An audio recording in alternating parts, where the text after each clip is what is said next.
Welcome, everyone. I'd like to first recognize and acknowledge the Songhees of the Squamish Nation, whose traditional territories we live, we learn, we do our work, and we are meeting on this evening. Before we get started, I feel like I want to send condolences and our heartfelt thoughts to the people of Tumbler Ridge. After what they've experienced in the last few weeks, it's just unimaginable. And as a school district, it's scary to think of something like that happening in a school in our province. And I want to send our condolences and our love from everyone here to everyone in Tumbler Ridge as they move forward with their grief and think about the families and what they're going through right now. So we could just take a moment to think about that community and maybe send some really positive wishes to them.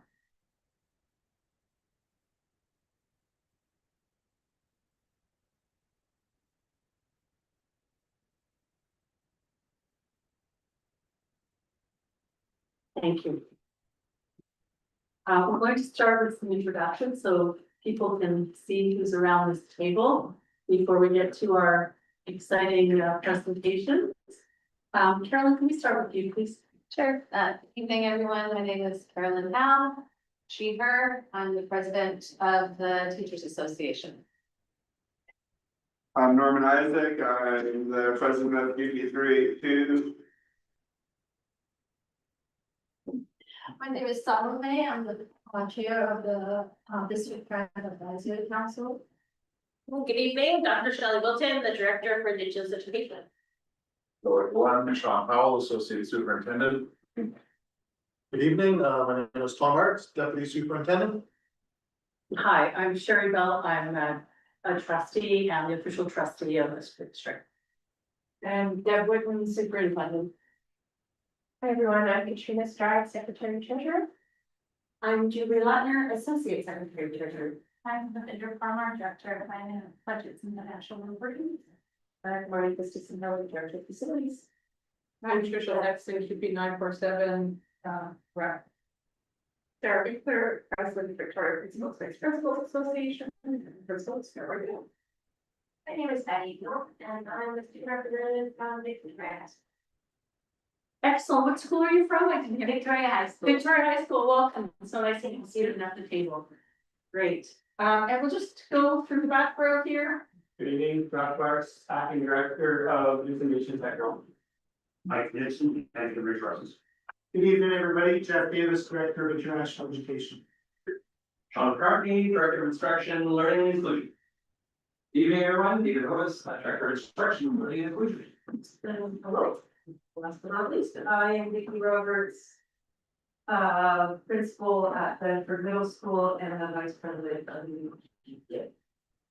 So to the presentation, to the presenters, to Jane, to Cindy, and our wonderful group of students, all of these people came here to hear you.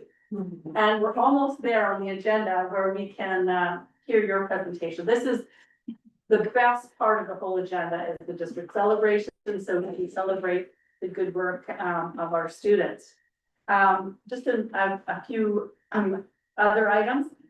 Question period, the question period is open until at the end of the superintendent's report. So if you do have questions, there's paper and pen over there. And the motion to approve the agenda is carried. And the approval of the minutes from January 19th is carried. There's no business arising from minutes, so we're getting right into A5, which is district celebrations. And I'm going to pass it over to Dr. Shelley to provide us some information about what we're going to be learning about tonight. And I'm only going to spend a tiny bit of time because we have students that have joined us for dinner and they're going to share a little bit about the program itself with our 2 VPs. And so to set the table and the tone, I wanna acknowledge and you know, the traditional territory for Songhees Tribal Nation, for which we get to do this work together. And I'm gonna tell you a little bit of story about how the Hal came into be within our Victoria School District as a district program, right? So one of the things is that there was pockets of the Hal being played sometimes at schools, sometimes, you know, within, you know, across the level. But we kind of wanted to ante it up in the sense of what does that look like across the entire school district as we start into the South Island partnership. So for us, we work really closely with school district 61, 62, 63, and the Racine School Board. And we look at ourselves as a South Island family. And through that work, we also bring our staff together annually to be able to collaborate, but also to grow initiatives that we're supporting across different communities. And one of those initiatives happened in September of 2023. We had gone out to Camp Thunderbird as staff, and we got to experience as a South Island family staff, wow. And we got to experience what would that look like as an entire program for school district, and how can we envision bringing that back for all the students that we get to spend time with. And so from that September, the initiative was born. And we went to the Elders Advisory Council, and we went to the 4 houses, because it's really important to do that consultation work to be able to help move along an initiative. And so from there, we had staff that were very much wanting to be able to help mobilize that for us and to be able to take that on as a first, what does that look like when we're putting on a tournament? How can we actually set protocol? What are the components that we absolutely need to do? And so through that, we had Michelle and we had Rachel and we had Colette all update that work. And at that time, we were teachers, right, within the department. And I've invited them now because both Michelle, Numa Bennett and Colette Picante are Indigenous, work for Indigenous Education Department in Points, right? So Michelle's a point 4 with us in the department. And she also lived at Shoreline, and that's our district principal for Indigenous education. And they this year had the responsibility for their portfolios to mobilize the tournament, right? Part of that, we're actually having a movie tournament because it's been so successful. And so this year 3, and because there's so much buzz around that, it's important for our students to be able to share. And so I'm gonna invite Michelle up to set the table, right? I know that there's PowerPoint that was presented and they're going to share a little bit about that now. And then we'll pass this over to the youth. And so I'd like to invite Colette and Michelle up to have.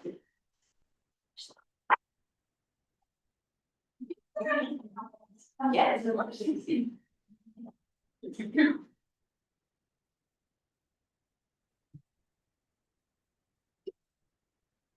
All around here.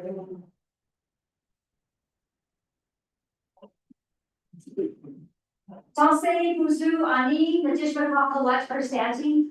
I'm Indigenous on my mom's side. I'm English on my dad's side. My maternal grandmother is Cree and Métis, and my maternal grandfather is Cree and Ojibwe from a reserve called Turtle Mountain. I'm going to ask everybody else to introduce themselves as well, and then we have some stories to share with you. In which Casa, Hello, Bennett, guy from Quaggo. My name is Michelle Bennett from Quaggo. I'm a member of the Quaggo Nation, which is located just outside of Fort Hardy. And Fort Rupert on my mom's side, and on my dad's side, we're from the Netherlands. Yoga Maliki, guys, and Quaggo, to work from Tower and quick to train. On my father's side, I inherited in Maliki, which I'm in this treasure one. I'm Quaggo, like Michelle here, and I come from most of Tower and the 4 tribes that came from inlet. That's on my father's side, and on my mother's side, I'm English, Dutch, Irish, and Scottish. I was saved with her with the nation, just like some Spanish. I used to live and I moved Spanish nation. I'm from Sao on my mother's side, and on my father's side, I'm African American and British. Hello everyone, my name is Gavin Drylet.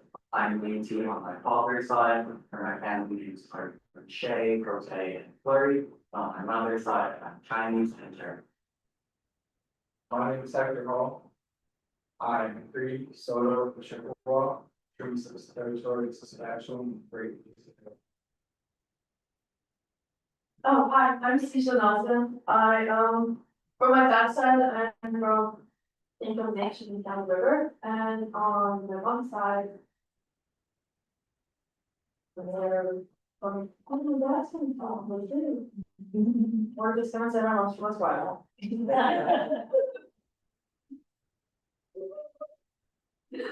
I'm Victoria Robinson, I'm a house in Newchip, Muchlet, Hesquid, and also, I don't know, something European. I don't know. My mom is a house in, my dad's in Newchip, Hesquid.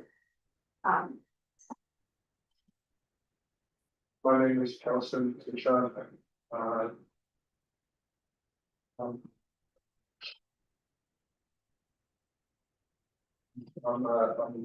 black on my mom's side, African American, and on my dad's side, I'm Korean. I'm different. Hello, my name is Sing. And I am Songkeys and Kokokyo on my mom's side. On my dad's side, I am Yankees and Norwegian. You're looking at a picture over there on the screen. This is the retreat that Shelley referred to at Camp Thunderbird, where Brother Rick taught us how to play the game. And so we're learning it here for the very first time. And I spent over half the day playing it because it was so much fun. And then brought it back to Spectre, Hector here.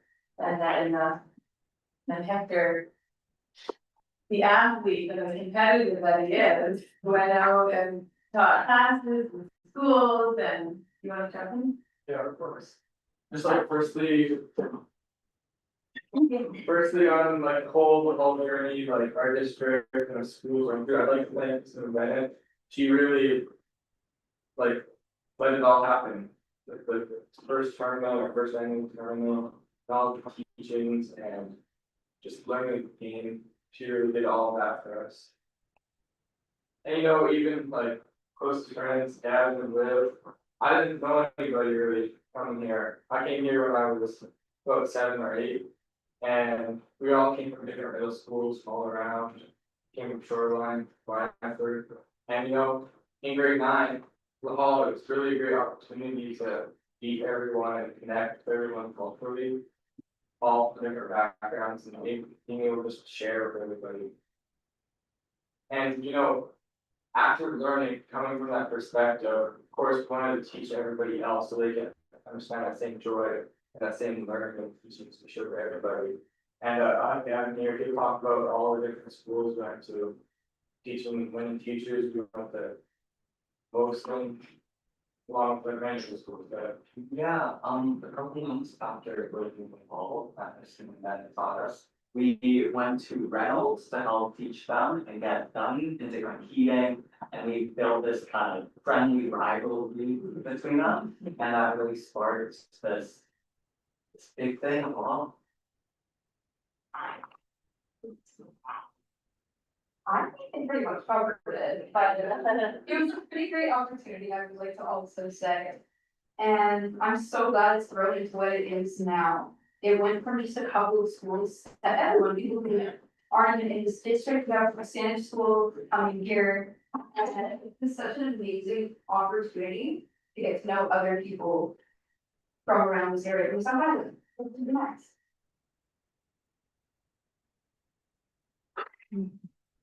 Okay.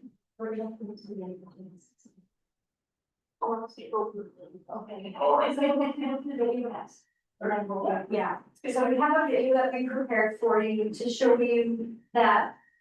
The hell as it exists in the schools, there's so much more to it, like there's like the competencies that you'll see, the camaraderie that's built. But anyway, take a look at the video, the song that you are hearing is one of our Lahela songs. Because you have to sing specific songs when you play this game, so we have to learn that as well. But thank you, Josh, for doing all the tech stuff for us.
One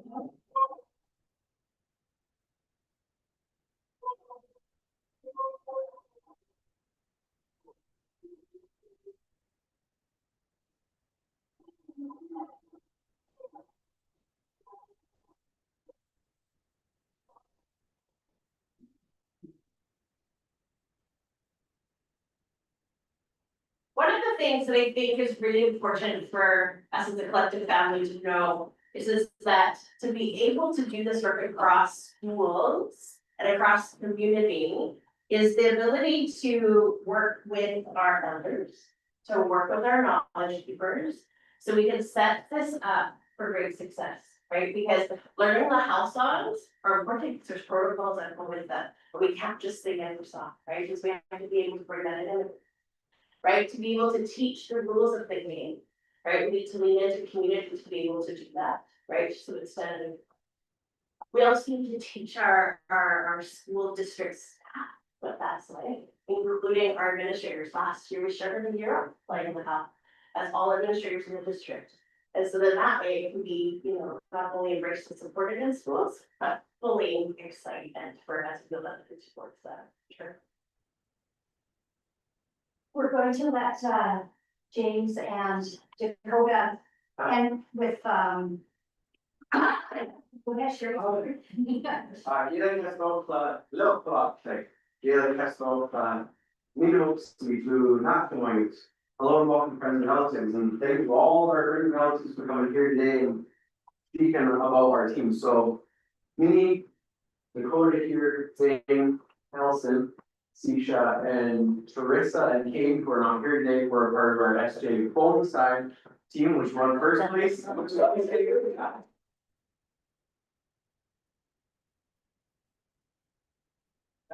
You should hear about our first place putting in, and we got a big drum that we saw on the video there, and I believe that's staying with us for the year. And Colette, do you hear that? Yeah. It's beautiful, by the way, I didn't share that, but we'll keep that for the year, and then, I don't know, I just wanted to share how much gratitude we have to all the staff that organize this, organizing in that good way, and just, yeah, I don't know, we're still kind of real happy that we won, like, I don't know, we only practiced, what, 3 times or something like that, it's not really. Must have luck or something, because I'm not that good.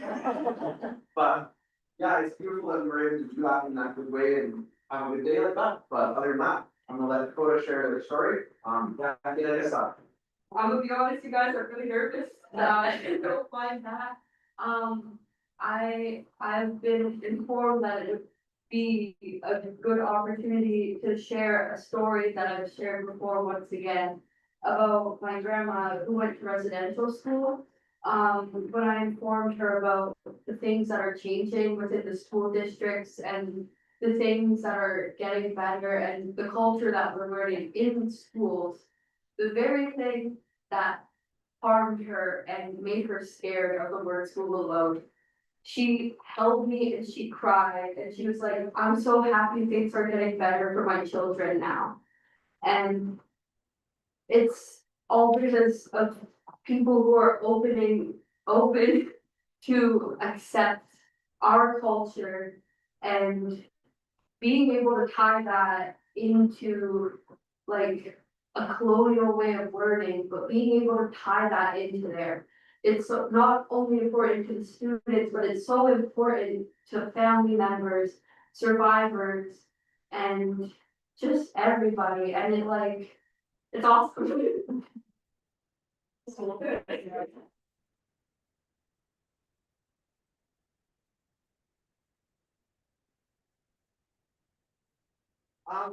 Just in hearing that, I was thinking about how, this is a school system, this is a colonial system, but it's so beautiful to see our whole IED team that's, starting to push that, starting that work for reconciliation, starting that, so I wanna, maybe another round of applause, just speaking all the way.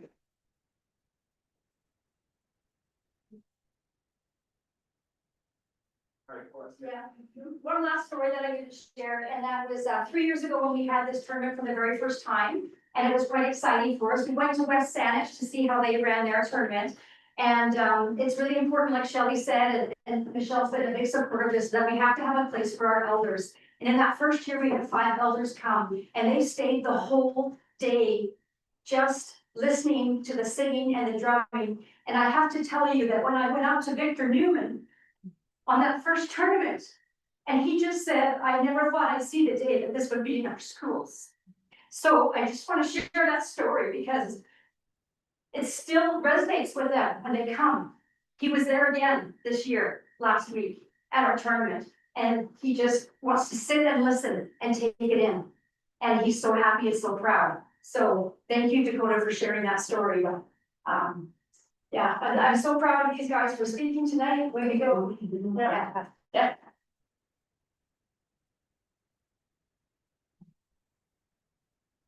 And then ending off this work in that good way and showing our celebration and our love for Barb and one thing also for this whole team. I asked if we could share a song, share the XT6 Women celebration song.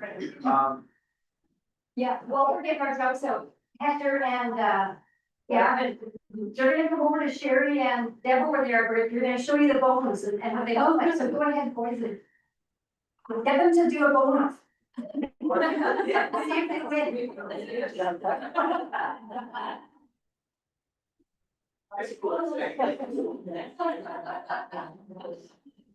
You can do the song 5.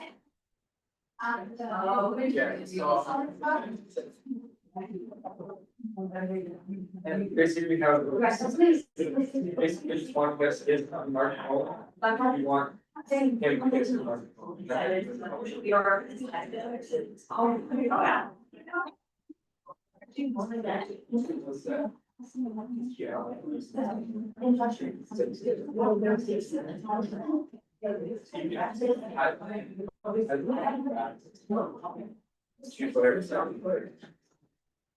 wait.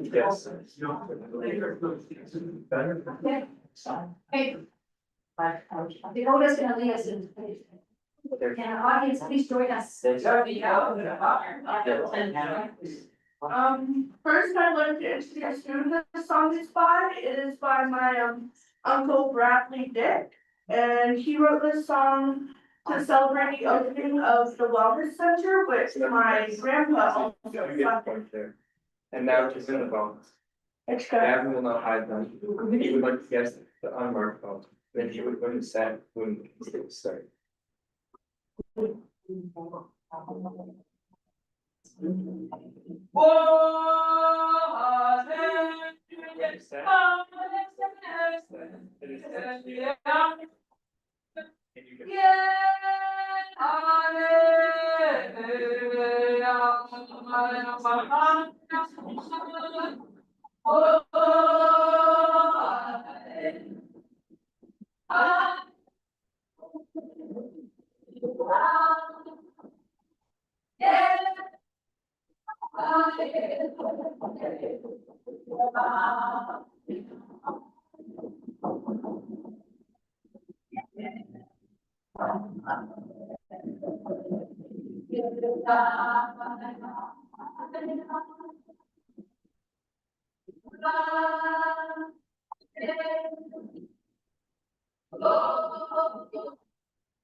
Maybe like speed thunder and lightning clips.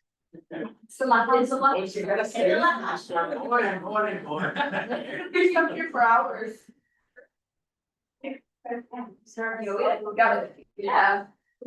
My voice really carries in this room. There's a man there. Wow. I think the Strong, beautiful, and indigenous. Yes. Where are we?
Thanks, everyone. Thank you so much. I just have a few things to say before you leave, because you don't have to stay for the rest of the. Dakota, thank you for sharing that story. That is a pretty powerful story, and it's one, you're in the right room to tell that story, because every single person around this table works in some way to support students. And the fact that there is change, there is reconciliation that we are working on, will never be completely finished, I don't think. But I think our hearts and our actions are in the right place. And I love that story, and I just thank you for sharing that with everybody here. And to these beautiful students, great teachers, by the way, who taught us how to play golf. Thank you for coming. This is truly a cross-curricular endeavor. It's a little bit of everything, a lot of music and thinking, and so I'm looking forward to. I'm going to the whole tournament at Shoreline next month, so I'm looking forward to seeing it in action in a big way. So thank you so much for joining us this evening. You did a fantastic job, and thank you to the educators that are here that support these beautiful students. Thanks. Yeah.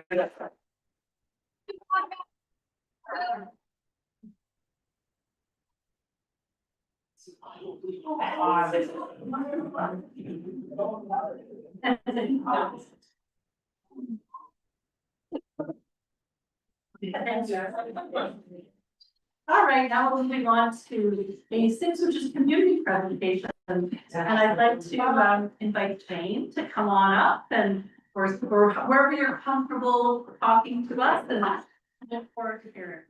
I'm not particularly comfortable, you know, on this speech in any form, so, but I'm going to do my best. I think the students going first, Yeah. kind of helped, didn't it? And it was incredible. I, like, this has nothing to do with what I'm gonna say, but, I'm part, Cree and, Métis. And I know nothing about my heritage, because so taken away, so it's horrible. See that, it touched me, it really did. I wish that had been there when I was in school. I really do. Yeah. Thank you for sharing that. On to other things. Woo, sorry. No, it's okay, you're in the right place to feel emotional. Okay. Hello, and thank you for giving me the opportunity to come and speak with you tonight. My name is Jane, and I am a proud parent of 2 kiddos who attend Oakland Elementary School, where I'm also on the PAC executive team. I'm here to speak to you about 2 very important elements of our public schools, EAs and music programs. My youngest child has a physical disability, and as a result, I frequently have the opportunity to go into the classroom and see what goes on in the school firsthand. I'm always picking him up early for appointments, or helping with class walks or field trips, or simply just doing PAC volunteering in the school. I'm concerned about the insufficient number of EAs in our schools.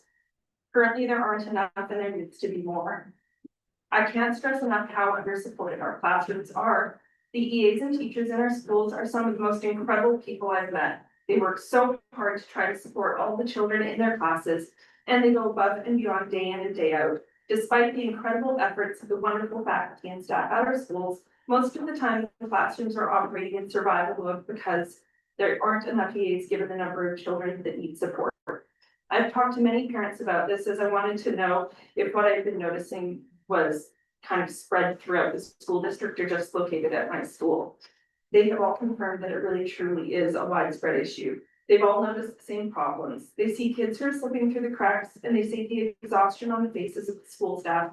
And they hear from the kids about the days where learning comes to a standstill because the staff are overwhelmed by the physical, academic, and in particular, the behavioral support needs of the children in their classes. Every day, EAs are put in charge of managing multiple children with a diverse range of needs all at once. I have watched over the years as EAs are forced to choose who to help at any given moment in the school day. While helping one, the rest are left helpless despite their very important needs. Sometimes this results in a child with a disability sitting at their desk unable to get to the bathroom and what they need for themselves in order to learn. And often it results in unattended children having aggressive and sometimes violent outbursts. If we continue on this trajectory, I'm concerned that the incredibly valuable and experienced teachers and EAs that we do have will burn out. They work so insanely hard, and the current situation isn't fair to them or to our children, regardless of what the children's physical, intellectual, emotional, and academic needs are. When there isn't enough EA support in the classroom, then every child's education suffers, and so does their mental health. We need to find a way to increase funding for EA supports in our schools so that we can have enough EAs to meet the needs of our student population. Now I'm going to pivot to music in our public schools. I've been hearing rumblings in the local media that due to budget limitations, we might see some cuts in our schools. Historically, music programs have been some of the first programs to be cut, so I'm here to advocate for why they're so valuable to our students. Music is a place where everyone is welcome and everyone fits in. It's a program that gives the children participating in it a great deal of pride. Much like a child who shares their school on an athletic team, children in music are able to represent their school by performing in ensembles. What that does for a child's self-esteem is priceless, and what it does for their educational experience is even more important, as it allows them to have a space where they are valued for something beyond their academic abilities. Music makes everyone involved excited to go to school because somehow it's challenging, fun, and relaxing all at once. It gives kids a goal to work towards, and when they've reached that goal, they get to perform and see the smiles on the faces of everyone watching them. Music in schools is so valuable, and now with better integration of children with disabilities in schools, it is more important than ever that we protect it and keep it going. It's one of the only accessible extracurricular activities that exist in public schools, where everyone has to work as a team and gets to proudly show off their hard work along the way. We know that it benefits kids by improving their emotional state and by improving their academic performances. And now we also see how valuable it is as an inclusive space to children with disabilities and other designations. My son, for example, uses a walker and won't be able to easily join in on any school sports teams, especially as he gets older and things get more competitive. What he can do is sing and play instruments. As long as music classes and music ensembles such as bands and strings continue in our public schools, he will have a place that he can go and not only fit in, but also feel like he's a part of and contributing to the school's pride. All children deserve to feel like their value in school goes beyond their grades. Please help protect our public school music programs so that all children of all abilities can feel like their passions are valued and can continue to have a space where they belong and contribute. Thank you so much for your time. Thank you, Jane. Thank you. That's those are two pretty powerful messages that you brought forward. And you know, we were talking earlier before the board meeting started, and just how important supporting students with special needs and inclusive learning is, and you know, when we look at budget and moving forward, the importance of those kinds of supports for those kids, I couldn't agree with you more. And music, Cindy's here to talk about music. Music is always something that it has been and always will be important in our school district. So thank you for coming and sharing your perspective. And I'm so glad you were here to That was really moving, really truly moving. There was nothing like that when I was in school. And my granny narrowly escaped the residential school system because of the fact that she was Métis. My dad remembers the sedans driving around looking to scoop up him and his sisters and stuff, like it wasn't good, it still wasn't good. But progress is being made, that's touching, it was really heartwarming to see that. And yeah, there's the whole European side of my heritage as well, but that one is one that, when I was a kid, you were made fun of for it, it wasn't even that it was something that you couldn't go out and learn about, it was that if people find out something fun of, it's really, it's. Well, you came the right night. Yeah. There's a reason you're here. Yeah. That's your, and you did a great job. Thank you, I know you that. I was very nervous. Thank you. Cindy, you're next. And you have a PowerPoint, right? Yes. Okay. That's it. Unfortunately, I don't think there's enough, my intention was to also show a bit of each performance, but unfortunately, I don't think there's enough time. So if you're interested, you can look up YouTube, CBC Music Class Challenge, 4K, or Cedar Hill. So good evening, and thank you for the opportunity to share. I think it's a district celebration tonight. My name is Cindy Rom, her, and I'm a middle school music teacher at Cedar Hill. Unfortunately, Jody Onuma from Torquay couldn't join us tonight, so I'll be presenting on behalf of both schools. And tonight, I'm proud to recognize Torquay and Cedar Hill schools who both won their categories in the 2025 Fall CBC Music Class Challenge, a national competition involving schools across Canada. This is a wonderful moment for both school communities and for music education in our school district. The CBC Music Class Challenge is a Canada-wide initiative run by CBC Music with music counts to celebrate music education in schools. Each year, schools select a Canadian song, rehearse together, and submit a video performance. And entries are evaluated by Canadian music professionals on musicality, creativity, student engagement, and overall spirit. Thousands of students participate annually, making this a highly competitive national event. Winning classes receive national recognition and funding for their music programs.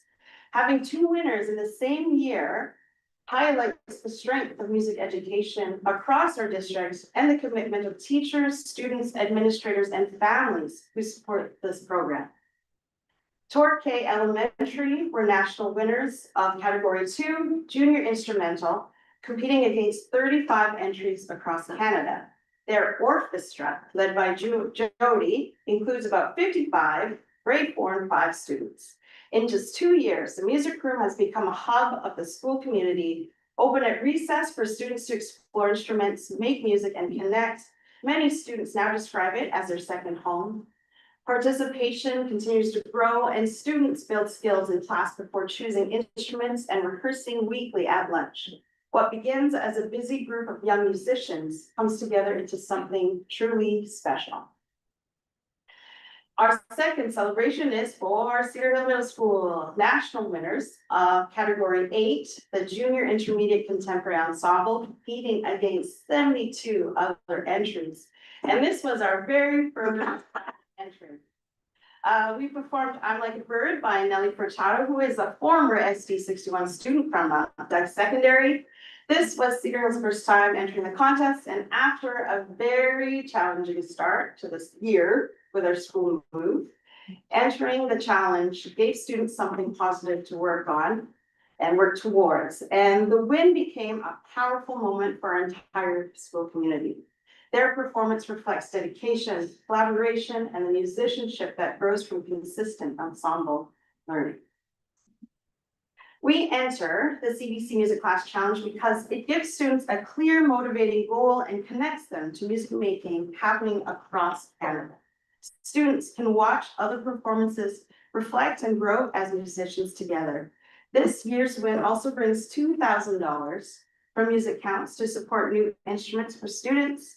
More importantly, these awards represent national recognition of student learning in public school arts programs. They celebrate creativity, teamwork, the student voice, while building confidence, school pride, and engagement.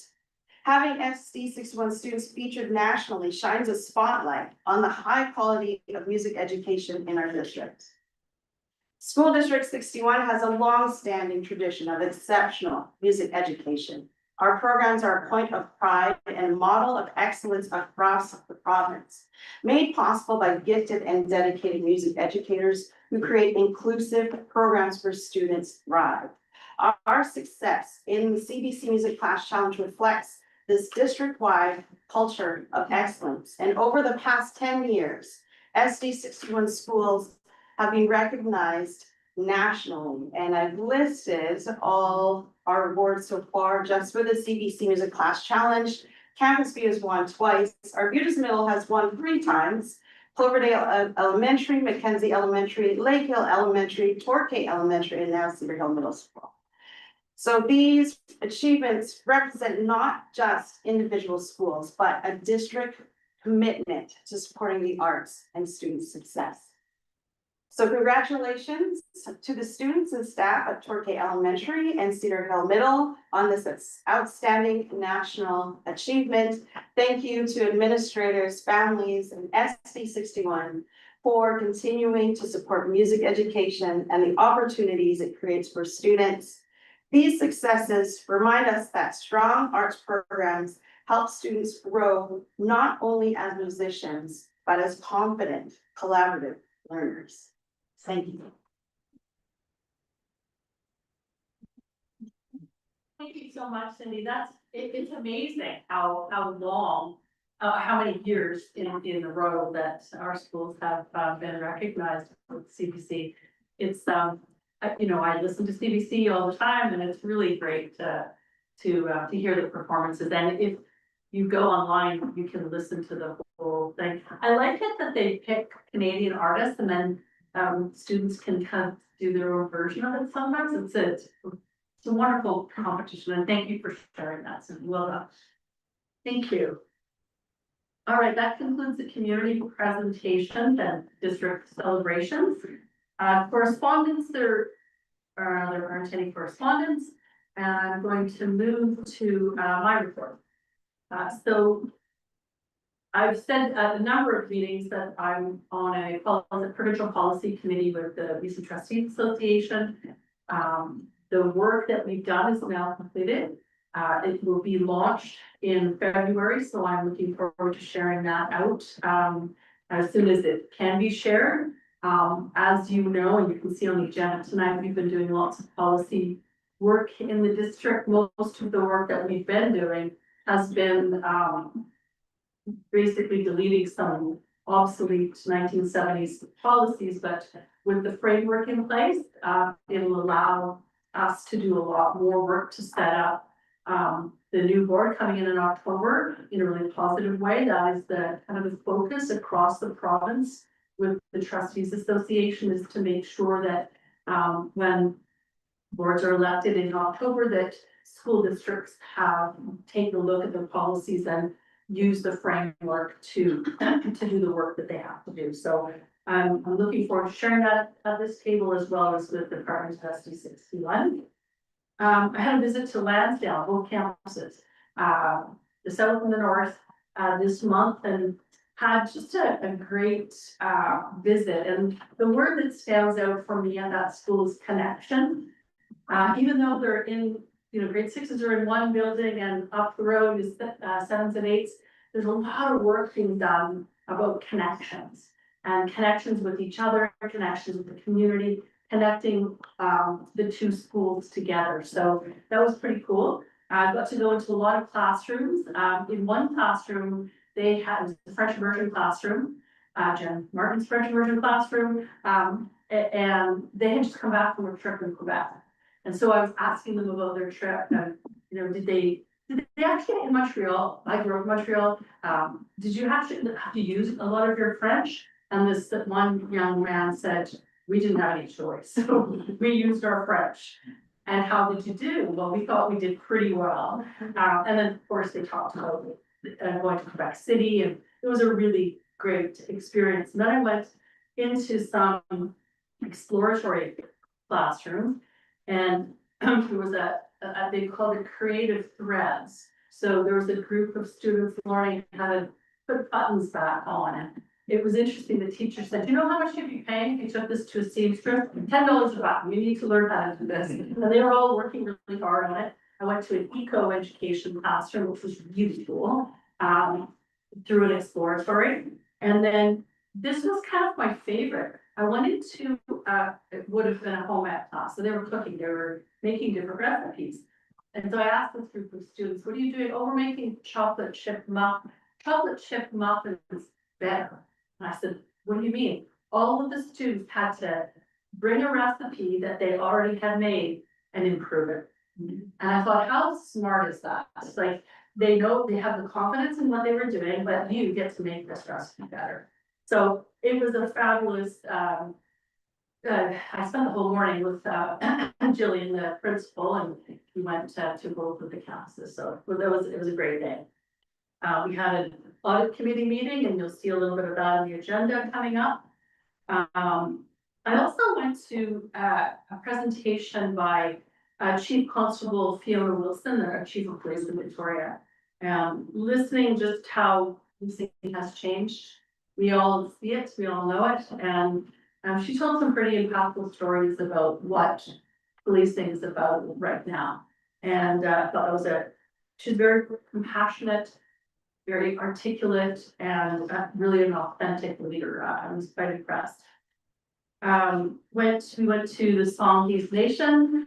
We had a meeting there, Katrina and Deb and Shelley and I, to talk to the nation about what they need to support them in the upcoming election, because this is going to be a whole new process for them. So we're willing to offer whatever they'd like us to do. I'm sure we'll have a few more visits. Next week, I believe we are visiting with the Squamish Nation. We had a partner of SD61 meeting. We talked about the technology policy that's coming up later in the agenda. We kind of looked at budget. What I've been doing with the partners of SD61 is we've been looking at budget, which probably feels those people that are around this table like too long. But what I want to do is to hear from the partners. What do you need? And so basically that's how we end every meeting, and we come back with, well, how is this? Does this fulfill what you were looking for? And of course, budget's coming up very, very soon. Student connection. Katrina's going to talk a little bit about that. So I won't talk too much. It was great to see this room filled with students. Group in the morning, group in the afternoon, looking about budget. They went through a simulation that was really, really cool to see. And I want to I'll go over budget last, because we've added a few little details to the budget plan that you've seen at these board meetings before. But I want to just talk a little bit about a board chair meeting that we had after the provincial budget with Minister Baird and Minister Maw, just talking about the situation in British Columbia and where we're going. And it was a good meeting. Not a whole lot to share but yet, because we don't have our numbers, but the board chair from Peace River South spoke, and he was very appreciative of all of the warm thoughts and wishes and support that they received in Tumbler Ridge. And I was really heartened to hear that the premier was there, and then the Prime Minister. They said students would not have to go back to that school. And as of Monday, they had portables up and running in Tumbler Ridge for students that were ready to go back. And it was not just it was quick. It was the right thing to do, and I think that students, when they're ready to come back, will have a place that is a different place, which was a very heartening part of the meeting. With our budget process, we fine-tuned a couple of things based on feedback from partners. And Josh, if you could just put that slide up, the budget one. This one you've seen, I won't go over any great detail, but I just want to show you what we've added to it based on some feedback. So student connections was what I was talking about that took place in this room. All right, we're gonna stop. February 15th is when our projections go in. Tonight at the board meeting, Secretary Treasurer will go over our projections for next year. They have to be submitted before we get our per pupil funding. So March 9th, we have a preliminary budget presentation here. And that'll be in this room and it'll follow the board meeting. We have a partners meeting on March 11th. There's an IBC meeting on March 12th. Where we add a little bit is on March 30th. So that meeting is always there for a public meeting. So the meeting will take place at SJ Willis. The balanced budget will be presented. So the only shift from the earlier one in March to this one is that there's real numbers because we will have our per pupil funding announcement. Probably during just around March 15th. So that's based on ministry operating grants. There's opportunity for public feedback in person at the meeting. So we'll have roundtables set up, people can come in and talk to, people will be manning, we'll have a person at each table taking notes. If people don't want to attend that meeting or they want to give feedback after that, there's an opportunity for electronic feedback on the district website from March 30th until April 6th. All of that feedback will be compiled and reviewed. I will review everything on April 7th. And then, so we've got some partner meetings, an IEC meeting. On April 8th, there's a special board meeting. And that's when that'll be live streamed like this meeting is being. And the 3 readings of the budget bylaw will take place then. So all that's been added is the online feedback and then the format and location for the public meeting. And then we'll have a survey afterwards, like we've done before. So that's the conclusion of my report. I'm going to move on to the board's subcommittees, the audit committee, and pass it over to Secretary Treasurer. Thank you. Included in the agenda package, there is a report from the audit subcommittee. There were 2 items that were discussed at the meeting that was held on February 9th. The first one being the presentation of the December 2025 quarterly financial report. And then the second being around some recommendations that were made for some changes to our financial reporting to better align with ministry policy, and also some recommendations from the financial health working group. So there's 2 motions there that have been put forward for consideration by the.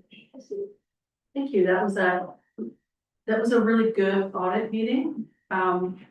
We took a deeper dive into what the financial health working group's recommendations were and what we were doing. We weren't doing anything wrong, for sure. We were probably going a little bit overboard as to what we needed to do as far as reporting. So the audit subcommittee motion that the official trustee of ST61 Greater Victoria accept the December 2025 quarterly financial report. That is carried. And then the other recommended motion that the official trustee of School District 61 Greater Victoria approve the financial reporting recommendations as presented to the audit subcommittee to better align with financial reporting with the Ministry of Education, Child Care, K-12 Public Education, Financial Planning and Reporting Policy, and financial health working groups recommendations included in the documents, financial governance and accountability. And that is also carried. We're going to move along to district leadership team reports and superintendent's monthly report. Super, thank you. So my report starts on page 20. And you'll see in the report that I also included a update for February, which is a mid-year update on some of the initiatives that are related to the 2025-2026 Enhancing Student Learning Report, which is an annual report we submit on September 30th. Within my memo, I broke up the update into 4 sections, so literacy and numeracy, Indigenous education, student transitions and well-being, and operational alignment. And I'm going to provide highlights for a few of these sections, and I'll start with the literacy one, which is just highlighting the work that the early literacy collaborative teachers do. They continue to support 10 schools, and this year they also added time at Redflower and Shoreline, which is supporting culturally responsive literacy instruction, and it also supports the students as they transition from elementary to middle school. So that's been very successful to date. With Indigenous education, want to highlight the department work that has happened with regards to numeracy. So they have offered a 3-part numeracy series featuring Carolyn Roberts and Nikki Minam. And this is bringing in some of the characteristics of culturally responsive math teaching with a focus on supporting learners. With mental health, we have increased welcoming practices. So we have welcoming practices for students who are transitioning into kindergarten. And we've increased those practices to include transition activities for students who are leaving elementary, moving to middle, and from middle into secondary. So these events happen throughout the spring, and they're to help students land more successfully in their next school. And lastly, from an operational perspective, we hosted the first Power Ed event, which was a partnership with UVic. It involved new teachers or teacher candidates from UVic, and they attended 3 days working with district staff, principals and vice principals, and staff from HR. So I'll look to Director of Human Resources, Mike, who really led this in the first ever Empower Ed piece. Teacher candidate feedback from the event was very positive. It was an introduction around inclusive learning, nonviolent crisis intervention, and related areas. And it allowed for teacher candidates to spend time with Victoria School District staff and administration, just to hear more about what we do in our district, but also to set them up with more success as they hopefully enter into our district to be working in. So I'm hopeful, and I think we are all hopeful that this continues into the future, but it was a great start, and I know it took a lot of energy, so I wanted to highlight that. Lastly, for my report, I also want to express gratitude to the staff and the our emergency response partners, and students who supported and looked out for one another over the past few weeks. So very heavy times, and very thankful for staff and schools, for staff at the district, and for policing partners who leaned into supporting everyone throughout the tough times. So I just want to highlight and thank the individuals, everyone who was involved in that. And that is my report. Thank you. I've got a few questions. I'll and you can direct them in different ways if you like. So I'm going to start with the Empower Ed. 3 full days. How many students do you get? I will pass this over to Michael. There were 60. 16? 60. 60. And was this part of their program, or was this they did it outside of their program? Outside of the program, they did a curriculum. This was just before winter break. So they were asking if you thought there was value, you could stick around. And many of them did. And they thought it was worth their time. 3, I've seen 1 day down for 3 days is pretty impressive. I think it's a fabulous idea, and hopefully they will think about their time so positively that they'll want to work here and not other places. So they didn't have to have any sort of commitment in staying in Victoria. It was just whoever wanted to. I think the value is whether or not they stay with SB 61, which is of course what we hope. Those skills are applicable in any district in our province. Great, well done. One other, I'll go through you again, Deb, IT for learning. Working with district staff to improve access to help school administrators analyze student data in real time for better decision making. Can you tell me a little bit more about that? I'll start and then I'll probably pass it over. I figured it was going over here. I'll start with the challenge, which was whenever we were talking about school goals or how students were doing, it's very difficult to access data in real time. We were looking back at reports or spending a lot of time, and it became a barrier for making plans, making decisions, having strategies. And so the work with SLT and ITL around how do we make this barrier free and able to access a lot easier and a lot faster. But the intricacies I go to Josh on. Well, I don't know how long we have, but. Just in a nutshell, just what we've been looking at and how what made it real time as opposed to not real time. Yeah, we're focusing mainly on the ESLA report, the components within the ESLA report, but then each school has their own unique school goal that we want to tap into. It's about what they need and how do we access that data, because we have data in multiple different places. It's about making that accessible for schools, and we're not there yet. We have a lot of work to do to make that accessible. Thank you. That's next steps. Looking forward to hearing the next steps. Yes, great. Thank you. Anything else before we? Okay, moving on to school calendar, Superintendent Lipton. I'll pass this over to Deputy Superintendent Burks. Thank you very much. We'll find my memo on page 26 to 29 in the backup. This is mostly an information item here, just established practice in our district the last number of years has been to have a 3-year calendar that aligns as closely as possible with the neighboring district student status and allows for maximum planning time for staff and families to know ahead of time years out when our breaks are going to be and when the holidays now be taking place. So we have already, or the previous board has already approved the 26, 27 and 27, 28 calendars. So we're actually talking about the 28, 29 school calendar. Seems a long way, right?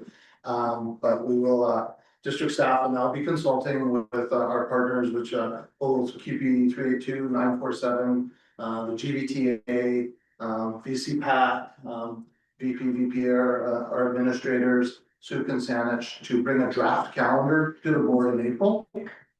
With a recommendation for that to go over 30 days of public feedback and a goal of in June that being approved. Okay, So the yeah, recommendations are there for you, because that's the process. great. Thank you. You're welcome. Back over to you. Great. This memo is found on page 30 of the packet, and just want to speak about it in general terms.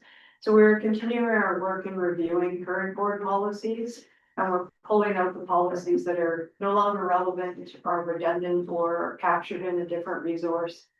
Things like job descriptions or items that are found in a collective agreement, or aren't board policy in that they're not philosophical. So this evening I've included 16 outdated board policies. The memo goes through each of the policies and identifies what or why they would be removed. I can go through each one if you wish, or I can leave that to the memo, which is fairly. I think it's pretty clear, but before I go to the motion, I'm just gonna ask the people around this table if there's any comments or questions.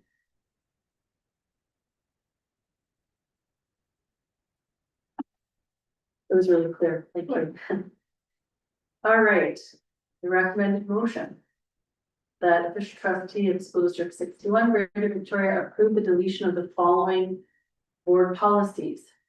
Policy 1311.1, 1322.1, 1332.4, 1333.5, 21.20.015.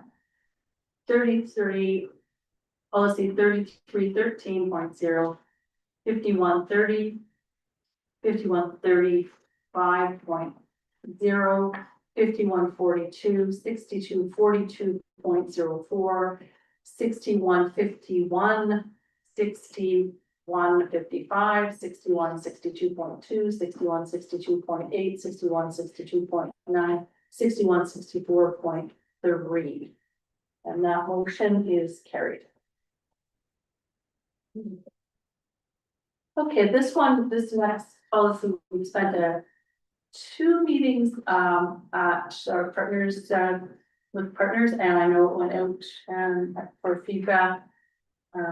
Over to you. And I'll pass it over to John. This policy. Policy 1300, acceptable use of digital technology, is a revision on a previous policy that was updated last in 2018.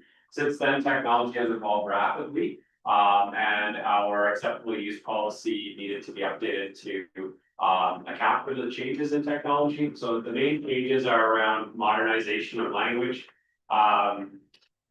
including terms around artificial intelligence, or AI as we know it, different newer technologies that have evolved, so things like wearable technology, for instance, and copyright. So the policy highlights some of the malicious intent that can happen with technology and how we as a district will engage with those types of actions. So 1300 is now amended, or I should say updated, to reflect all the recent changes in technology.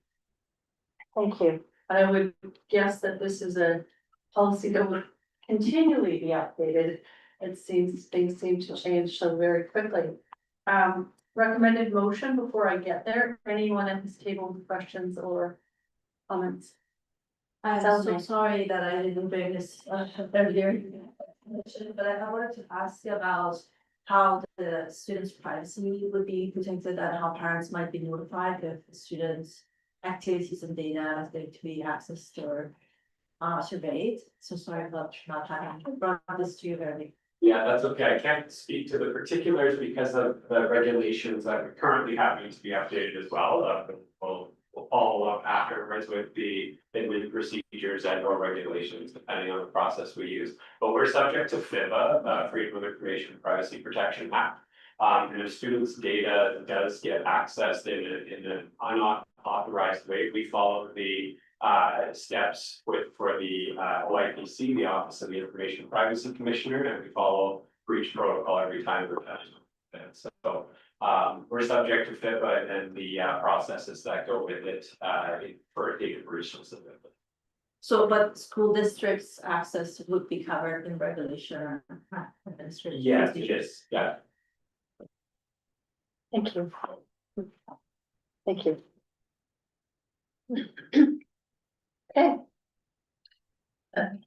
Policy 1300, acceptable use of digital technology. The recommended motion is that the official trustee of School District 61, Greater Victoria, approve revised 1300, acceptable use of technology, and that motion is carried.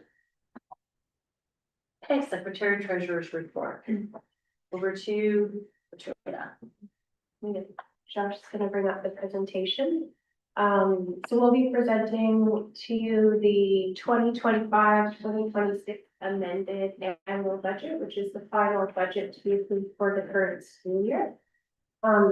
Before I get started, I always want to have an opportunity to acknowledge the people who are doing the work. I get the pleasure of presenting it. They get the pleasure of doing all the hard work to pull all this together. It's a huge amount of work and they're just amazing. So Herman Farmer is our Director of Finance, Budgets and Financial Reporting, and Julie Lett, our Associate Secretary Treasurer. So super grateful for all of your work on this. Thank you. Great. If you want to follow along in your agenda package, I will reference some documents. You're welcome to do that. It starts with page 72 of the agenda. You can move along. And we always refer to this slide just to keep in mind that our resources and budget allocations should be centered on student learning experience. So we're looking to the strategic plan, enhance the student learning report, school plans, to help us align our resources to ensure student success. we're going to do a comparison of the annual to amended annual budget. So in April 2025, the board approved the annual budget. It was a budget bylaw of $332 million, and that was based on estimated revenue and expenses. The ministry requires us to have an amended annual budget. And the amended annual budget is by law this evening is $341 million. And it's based on revenue and expenses that are tied to our actual enrollment. And then any new revenue and expenses that were confirmed since our first budget was approved in April. And also any expenses related to carry forward, so budget carry forward from last year that we expect to spend this year. So those are the changes in our amended budget. Public sector accounting standards require us to budget for all three of our funds, so operating, special purpose, and capital. And this slide just references the various statements and schedules that are within the agenda package. So some highlights. We're gonna just highlight some of the more significant changes. Unfortunately, we did see an enrollment decrease compared to our preliminary projections. 72.37 FTE, so our operating grant did go down. As a result of our declining enrollment, we also see our variable expenses. So the staffing, the supplies that are associated with those students have also gone down. What we have seen, opposite to that, is an increase in our enrollment in inclusive learning. So that is resulting in more EAs in our district. International education, we are seeing regular enrollment comparable to our projections. And our short term was down slightly, but because of the programs that were offered, our revenue is actually up. And then some new funding you'll see in the amended budget, classroom enhancement fund remedies. The ministry doesn't give us funding for this until after the end of September, so it's always added at this time. And then also the National School Food Program. Next, operating fund. So this is a comparison of our operating fund annual to amended annual. We'll look more in more detail at the revenue, expenses, and prior year surplus. So just really gonna look at that increase, decrease column there. And so our revenue is up by 3.6 million overall in the operating fund. Expenses are up 2.5 million, leaving a net revenue increase of 1.1 million. If you're looking in the first column, net transfers to other funds, 2.3 million has been transferred out of the operating fund into capital for the purchase of capital assets.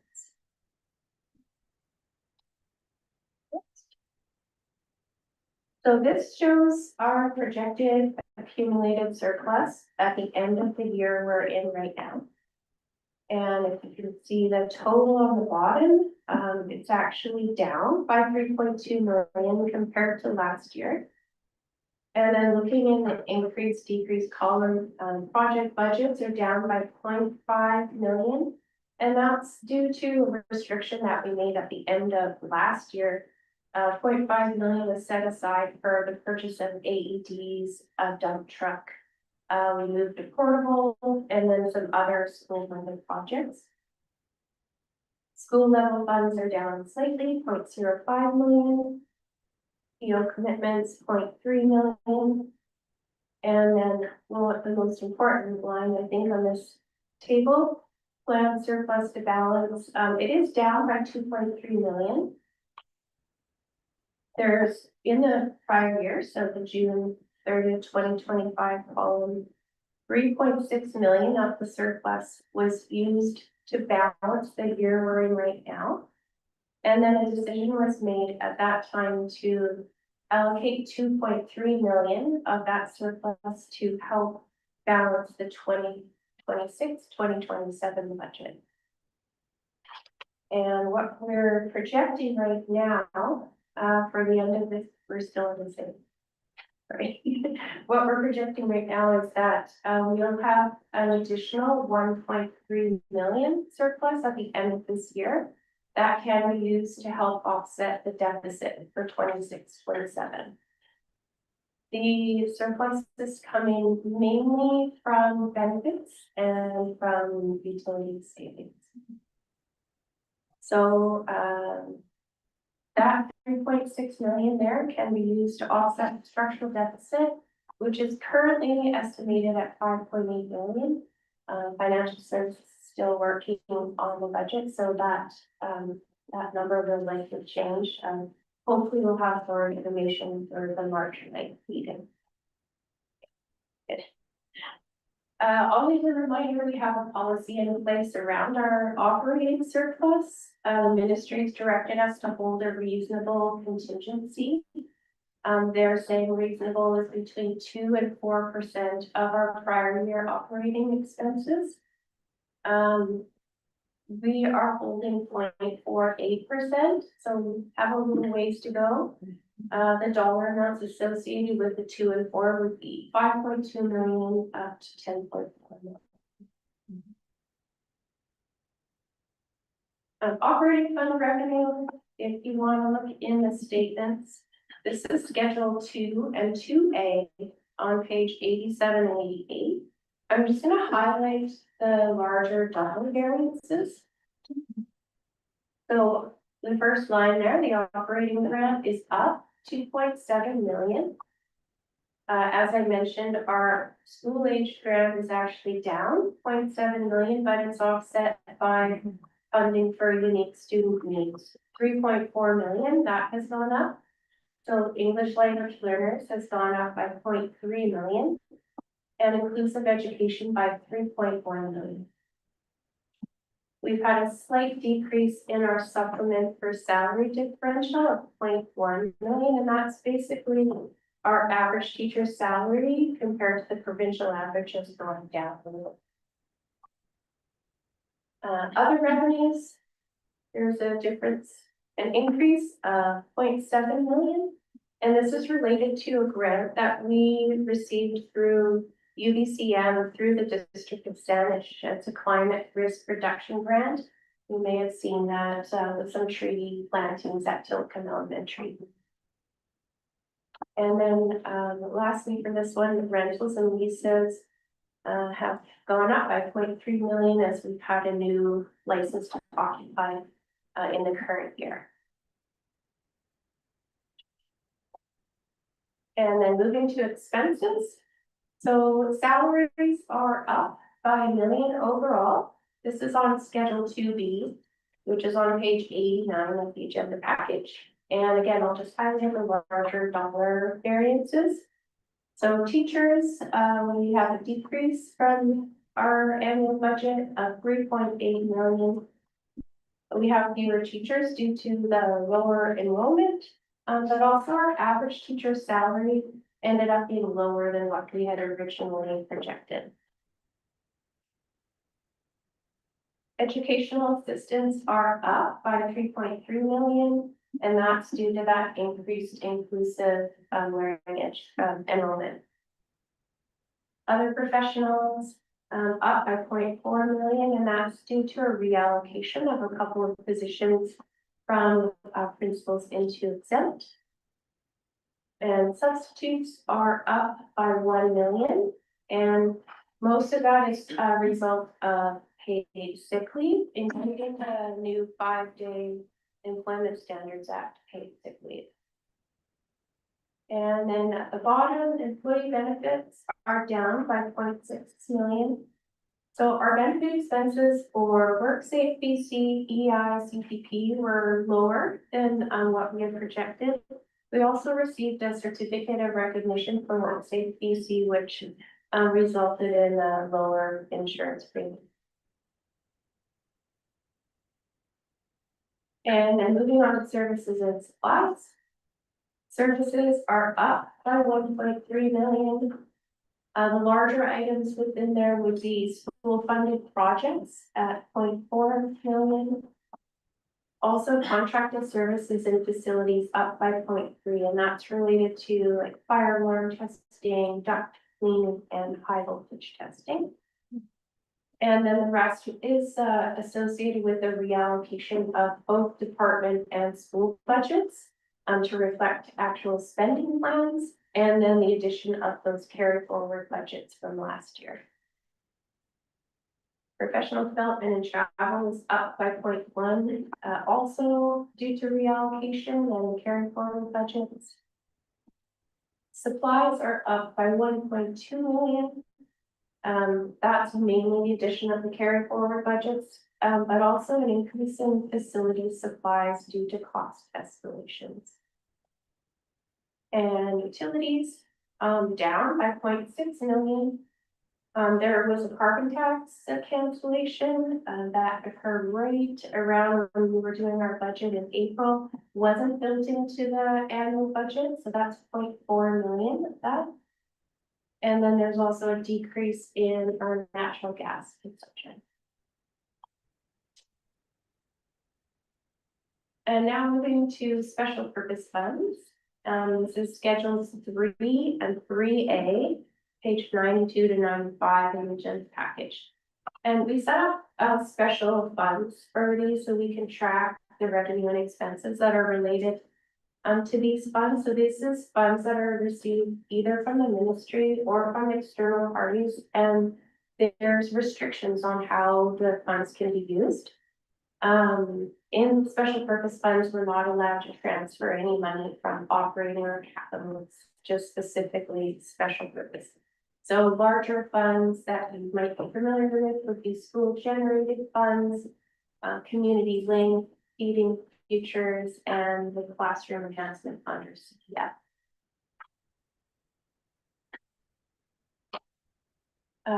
There's a lot on this one slide, but this is a comparison of all of the special purpose funds that we have. Specifically, it's showing you the revenues. And we show the revenues because when we budget for special purpose funds, the revenue always matches the expense. So there's like now 0. If the revenue isn't spent, we are allowed to defer the revenue to the next year in most cases. I'll just highlight the larger variances within this table. School generated funds are up by 0.6 million. So these are the funds that are collected by schools from parents, tax, community for activities like field trips, so academies and athletics. That budget has gone up because it's just been increased to align with what was spent in the prior year. Classroom enhancement fund is up by 4.1 million. This funding is tied to the Restore GBTA collective agreement language as it relates to class size and composition. The ministry just provides us with a portion of our expected staffing grant until funding is confirmed in September. And also, as mentioned, the remedies aren't confirmed until after September. So this is just updating it with the actual revenue amounts. Student and Family Affordability Fund up by 0.2 million, and that's just accounting for what was left over at the end of the last school year. National School Food Program, this is federal funding that's coming through the province to supplement feeding futures. The funding for year 2 wasn't announced until September 2025, so it wasn't included in the annual budget. And then inclusion outreach is down by 0.2. The reason why is the previous year there was a new literacy grant. It was only a one-time grant, so it was initially included and then removed after the budget was approved in April. And capital fund. So this is on schedule 4, which is on page 96 of the agenda package. The capital fund captures all of our expenditures related to land, buildings, computer hardware, software, vehicles, and equipment, and it can come from a variety of sources. can come from the province, local capital, and also from transfers from operating and special purpose funds. And I'll just highlight the major changes in the capital fund. Provincial grants are up by 0.8. This is related to some additional roofing projects. You could see the matching expense just in the section below under operations and maintenance. And then net transfers from other funds is up by 1.1 million. 0.6 million of that is from operating for vehicles, AEDs, and school funded projects. And 0.5 is from the special purpose fund, specifically the National School Food Program. And that's for kitchen and food prep areas in schools.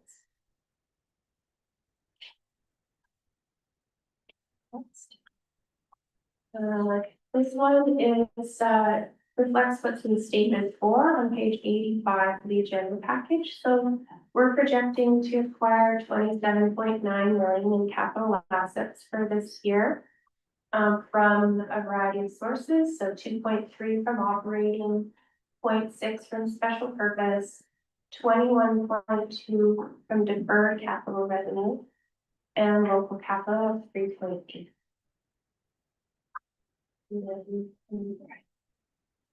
So included in the memo and the agenda package are 3 motions. The first one is to agree to give all 3 readings of the bylaw in tonight's meeting. I just take them one at a time. You can take one at a time. Yeah. Okay.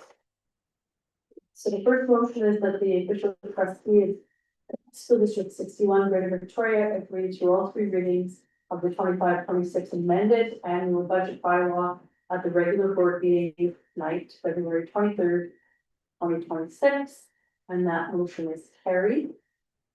The next motion is that School District 61 Greater Victoria 25-26 amended annual budget bylaw in the amount of 340,965,481 be read first time.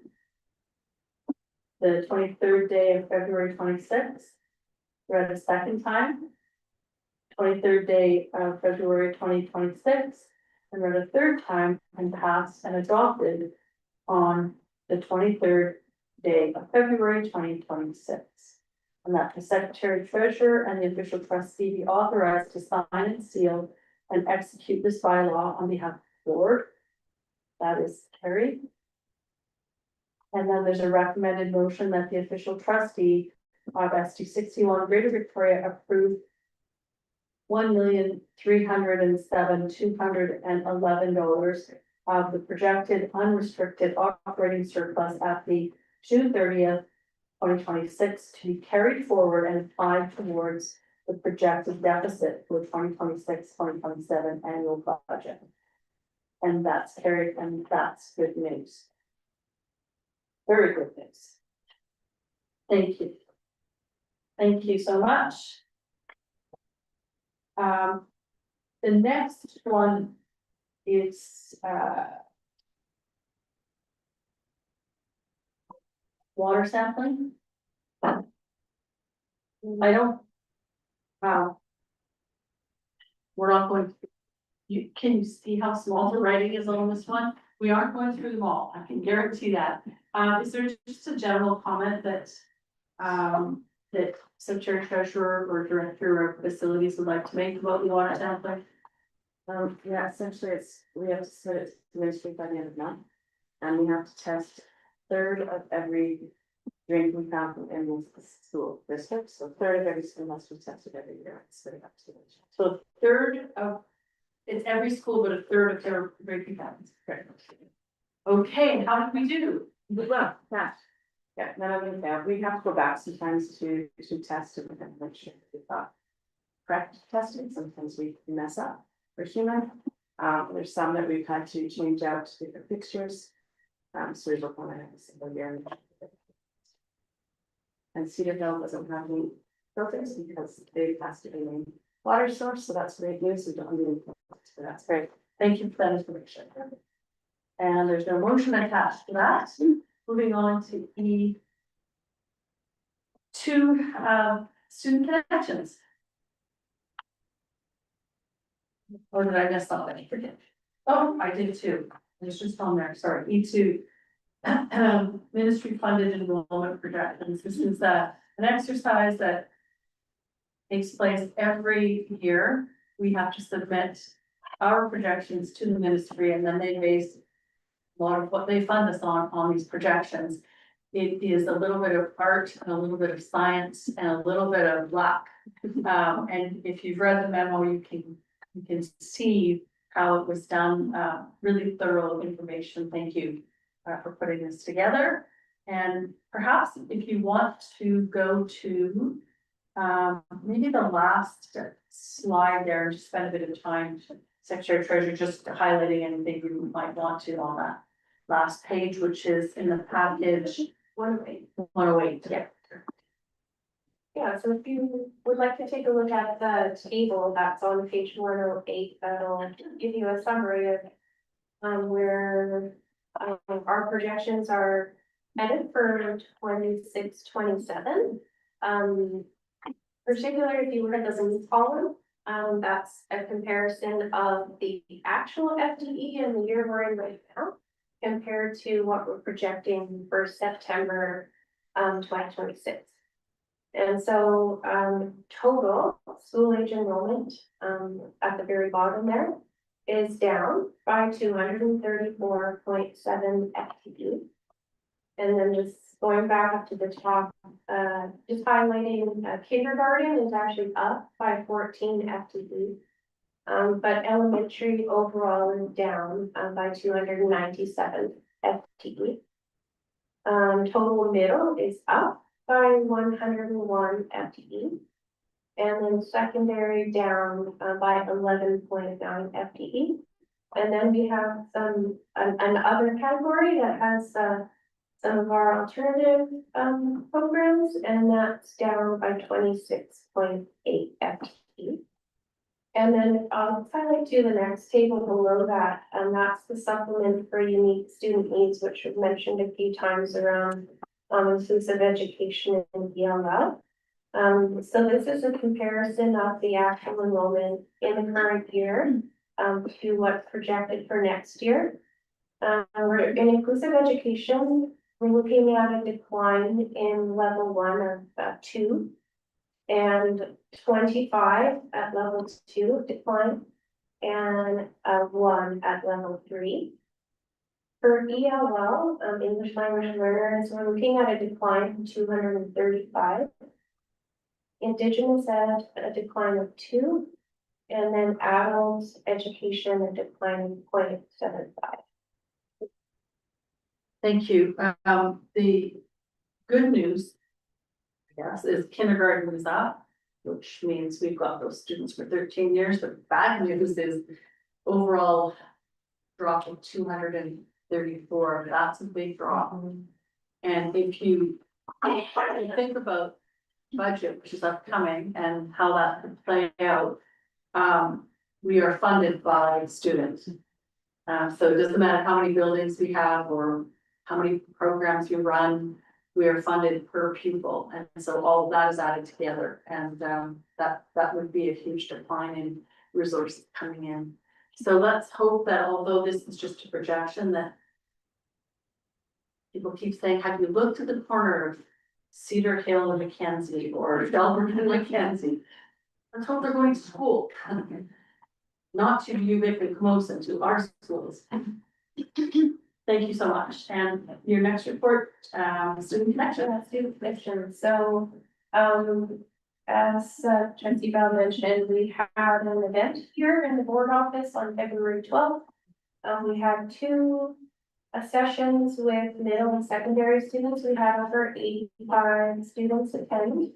And the first part of the session, we introduced them to budget. So we played the podcast about budgeting in school districts, provided a presentation, gave them a budget overview, and then looked at the infographics, the budget snapshot for the current year. They then engaged in a budget simulation activity in which they were placed into a deficit position of 2 million. They were given kind of a menu to select from, but they were also allowed to make changes to those or add their own.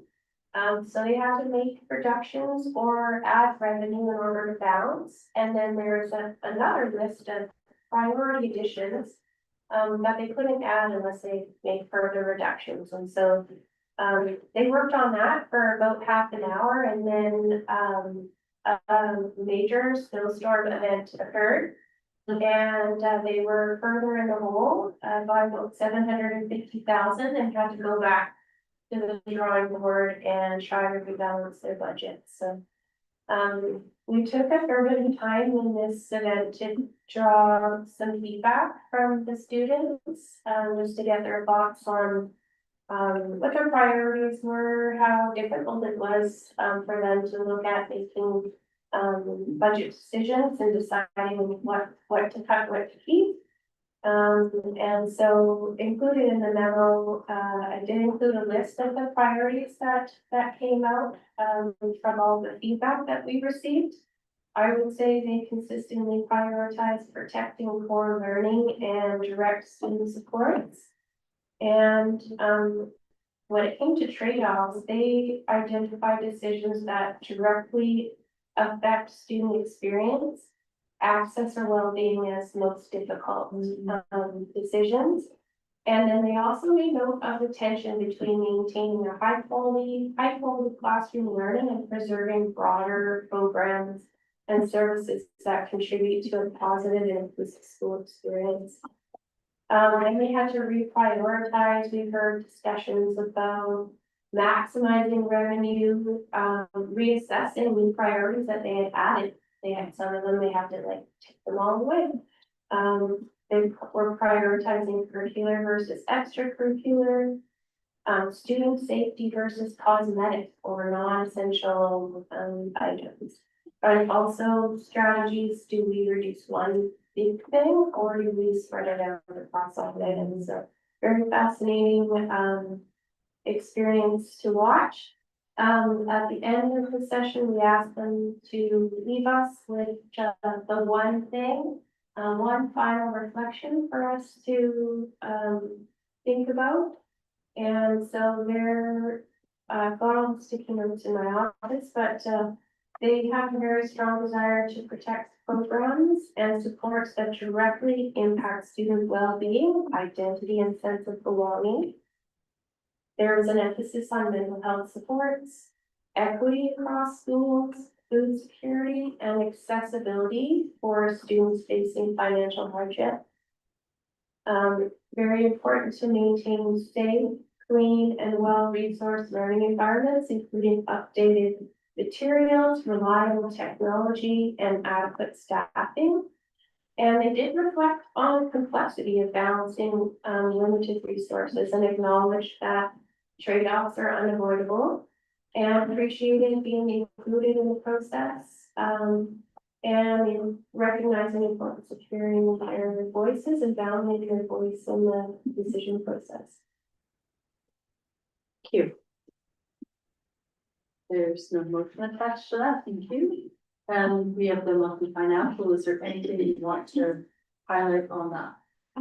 Nothing to highlight, but I'll just mention there's usually a budget change report that goes along with this, but because of the budget being approved there. Also, what I will just mention too that part of the decision and the change in the financial reporting will impact these reports coming to the board level. So. Great, thank you, yeah. Okay, we're on to Pat. Anything for question period? Okay, thank you. Then G, there is one. Oh, there is one in the basket. Thank you. No problem, here we go. Mr. Debbie. Yeah, that's fine. Is there an update on the application to the ministry on extension of Cedar Hill Middle School. I wanna answer that, Secretary Fisher? All I can say is that it was included on our 5-year capital plan submission. When it went into the ministry, we won't know what has been approved for that until, the funding announcement, so middle of March. So we'll, if that is approved, then we'll hear at that time. Great, thank you for the question. And thanks for pointing out the understand. We're on to public disclosure of in-camera items. You can see G1 and also G2, where there were 2 in-camera meetings and the topics that were discussed and decided on at those 2 meetings. And there's no business or motion, so the last motion is to adjourn, and that is carried. Thank you so much for coming tonight. And